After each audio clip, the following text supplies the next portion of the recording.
Bom dia, boa tarde, boa noite. Aqui Andressa Pelanda, coordenadora geral da Campanha Nacional pelo Direito à Educação. Eu também tenho doutorado em Ciências pelo Instituto de Relações Internacionais da USP.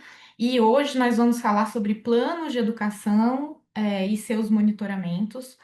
Nós, da Campanha Nacional pelo Direito à Educação, fizemos durante esses 11 anos de Plano Nacional de Educação monitoramento ano a ano do plano e nós aprendemos muitas coisas a partir desse monitoramento e estamos aqui um pouco para compartilhar. Serão dois vídeos dessa aula. O primeiro, nós vamos olhar para o balanço geral e o que significa esse cenário, e o segundo, olhar para alguns dos aprendizados e o que se atentar quando fazer o monitoramento dos planos de educação.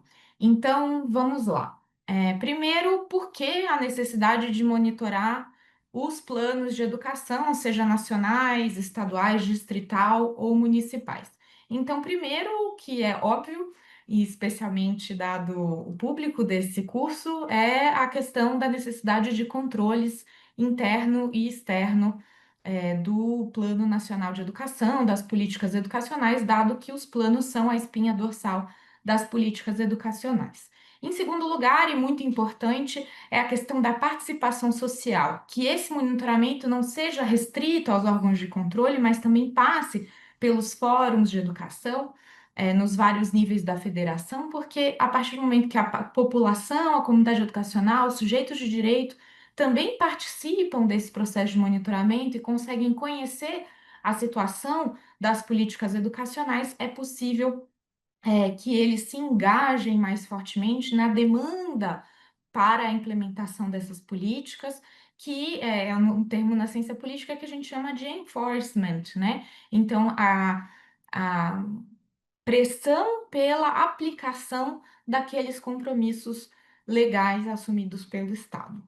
É claro que também passa pela avaliação e melhoria, definição de políticas, então a gente tem planos decenais, ou seja, eles precisam ser monitorados ao longo da sua vigência para que sejam redirecionadas as políticas, os programas, naquele período, mas também para que os próximos planos tenham uma definição mais específica, mais detalhada e mais responsiva à necessidade daquele grupo, daquele território, daquela população, né? E por fim, garantir uma articulação federativa.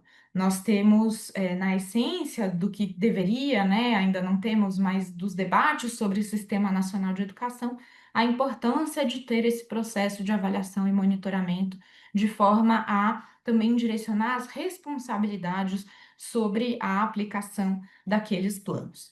Então, vamos ver como está a situação do Plano Nacional de Educação no último balanço de 2025. Então, nós temos aqui o nosso gráfico de progresso do cumprimento das metas do plano. Como vocês podem ver, só 4 dispositivos de meta, ou seja, 4 itens que são parte das metas, que foram cumpridos dentro do prazo previsto pelo plano. 90% dos dispositivos não foram cumpridos 100%, mas o gráfico mostra que tudo está à direita do gráfico é o que avançou em relação a 2014, então nos 11 anos, e o que está à esquerda é o que retrocedeu. Então, aí a importância também de olhar nesse marco temporal comparativamente.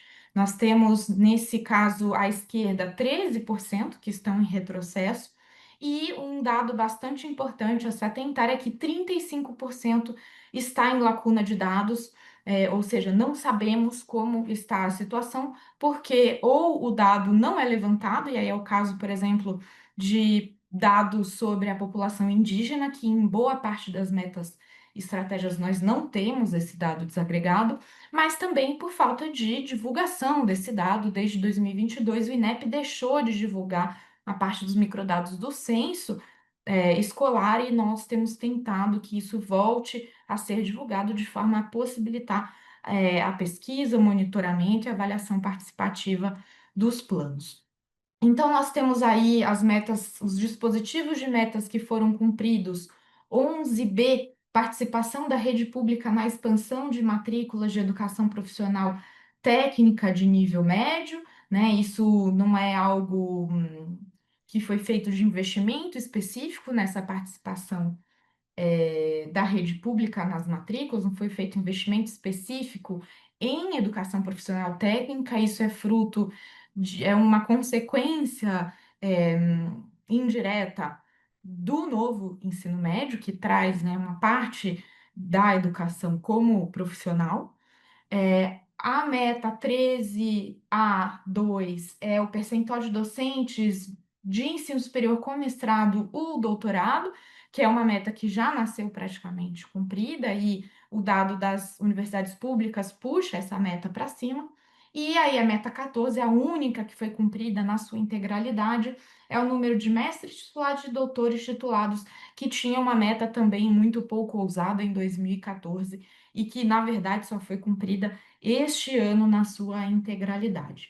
Daquelas que têm retrocesso, a meta 2, dispositivo A, que é o percentual da população de 6 a 14 anos que frequenta ou já concluiu o ensino fundamental, muito disso diz respeito à pandemia, né? Muitos dos estudantes que estavam na educação infantil foram para o Fundamental 1 nesse período e aí acabaram que estavam fora da escola e não foram para a escola. É, e aí uma evasão escolar muito grande nessa faixa. Temos também o dispositivo 9B, que teve retrocesso, que é a taxa de analfabetismo funcional da população de 15 a 64 anos, considerando que a gente tem a adoção a partir de 2015, porque a gente não tem esse dado de 2014, só de 2015 em diante, e a meta 12C, que é a participação da rede pública na expansão das matrículas do ensino superior. Aí um dado grave que mostra que as matrículas de ensino superior, na verdade, avançaram na expansão privada, e aí efeitos como políticas de FIES e ProUni sem um contrapeso de investimento ao longo do tempo em matrículas nas redes públicas. E aí, dentre as estratégias, porque né, a gente olhou as metas, e aí dentro das metas, as estratégias, a gente tem uma muito importante que retrocedeu aqui, que é 18.1A, que é o percentual de docentes ocupantes de cargos de provimento efetivo. A gente tem um apagão de professores no mundo, no Brasil também, e no Brasil isso tem acontecido via suspensão também de concursos públicos e contratação de professores temporários. A gente tem nas redes estaduais, por exemplo, mais da metade dos profissionais professores, né, das redes estaduais em situação de contrato temporário, que é uma precarização não só do trabalho docente, como uma precarização da qualidade da educação. Bom, esse é o balanço geral que nós temos, depois vamos nos debruçar sobre os detalhes, e aí vamos pensar sobre o porquê esse plano vem sendo descumprido. Então, aqui é uma síntese dos relatórios de avaliação que nós temos disponíveis, então, tanto o nosso da Campanha Nacional pelo Direito à Educação, quanto o do INEP e também o do Tribunal de Contas da União. E aí, os principais problemas que nós trazemos, que impactam o Plano Nacional de Educação, é o descompasso da economia com a educação. No ano 2 do plano, em 2016, nós tivemos a aprovação do teto de gastos, a emenda 95, que impediu maiores investimentos na área desde então e impactou na falta de recursos para a expansão de matrículas, para avanço da qualidade em todos os níveis da educação.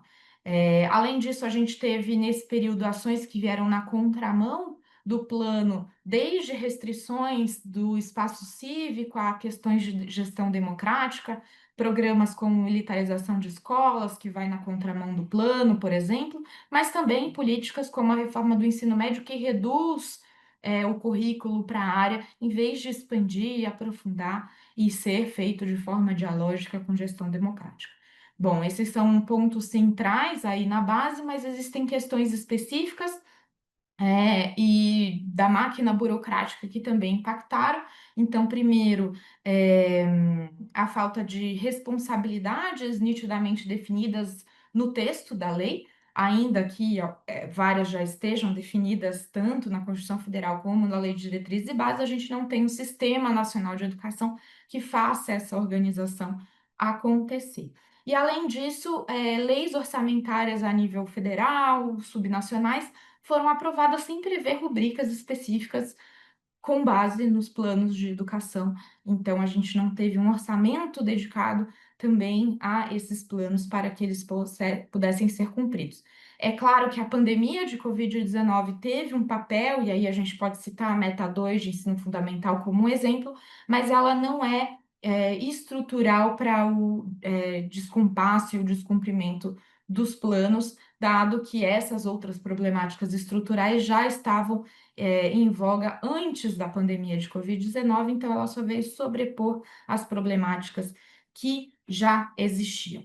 Então, esse é um pouco o panorama geral aí do balanço do Plano Nacional de Educação e dessa importância do monitoramento dos planos, e a gente fica por aqui nesse primeiro vídeo, que é um pouco mais curto, já que no próximo a gente vai fazer um detalhamento tanto de questões que a gente aprendeu sobre esse monitoramento e os olhares que podemos ter a partir dele, assim como um olhar um pouco mais aprofundado para todas essas metas e estratégias. A gente se vê daqui a pouco.